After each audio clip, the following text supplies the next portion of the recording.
Gabonaises, Gabonais, mes chers compatriotes, je suis candidat pour l'élection présidentielle du 12 avril 2025. Je suis candidat pour porter une nouvelle espérance pour notre pays. Je suis candidat fort de mon expérience dans les gouvernements précédents. Je sais, j'ai servi l'ancien régime. Je sais que cela m'est parfois reproché. J'ai acquis un certain nombre d'éléments, aussi bien pour ma vie personnelle que pour le service de la nation. Je sais également que dans ce service, des erreurs ont été commises. Il y a quelques jours, j'ai discuté avec l'association des victimes des événements 2016. Madame Aïcha, présidente de l'association, m'a regardé droit dans les yeux. Elle m'a dit, Monsieur Bilibizé, je ne vous déteste pas, j'ai de la haine pour vous. J'ai discuté avec Monsieur Mavioga, qui a perdu son fils, mort par balle, non pas au QG de Monsieur Jamping, mais devant sa maison, dans un quartier de Libreville. Il m'a regardé dans les yeux et il m'a dit, je ne savais pas qu'un jour, je pourrais vous parler. Je vous demande pardon.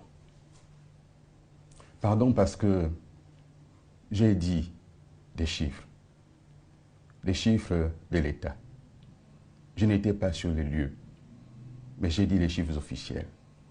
La vérité doit être connue.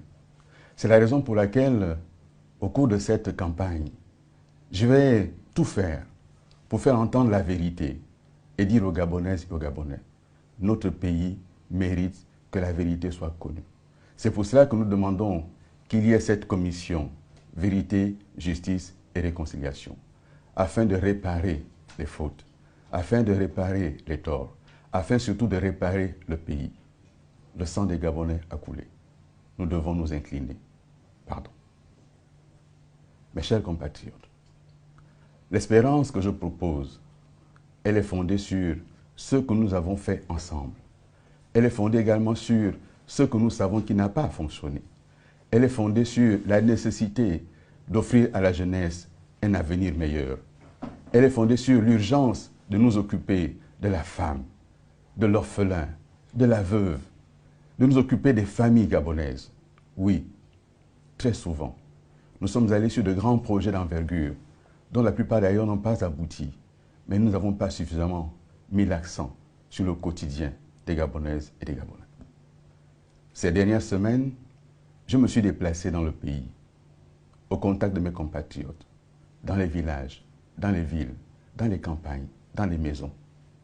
Qu'est-ce qui m'a été dit? 3 choses fondamentales. Améliorer notre quotidien, s'il vous plaît, Monsieur Bilibizé. S'il vous plaît, tirez les leçons de ce qui s'est passé dans le pays. S'il vous plaît, offrez à nos enfants un avenir. Dans chaque maison dans laquelle je suis rentré, première préoccupation, le chômage des jeunes. C'est pour cela que dans le projet que je porte, je ferai de la jeunesse et de la lutte contre le chômage des jeunes un élément fondamental du septennat. J'ai dit que la jeunesse gabonaise mérite qu'on lui consacre toute notre attention. J'ai rencontré des veuves qui m'ont parlé. Le projet que nous portons n'est pas un projet écrit sur un coin de table. C'est un projet que nous avons conçu au contact des Gabonaises et des Gabonais. Aujourd'hui, nous avons le choix entre d'un côté la continuité d'un régime qui se manifeste devant nous à tous les étages et de l'autre côté la rupture. Je suis pour la rupture. La rupture avec ce qui n'a pas fonctionné au plan économique, au plan politique, au plan de la justice. Je suis pour la rupture. On ne rompt pas juste pour s'asseoir. On rompt pour prendre un nouveau chemin, un chemin d'espérance. Ce chemin, prenons-le ensemble.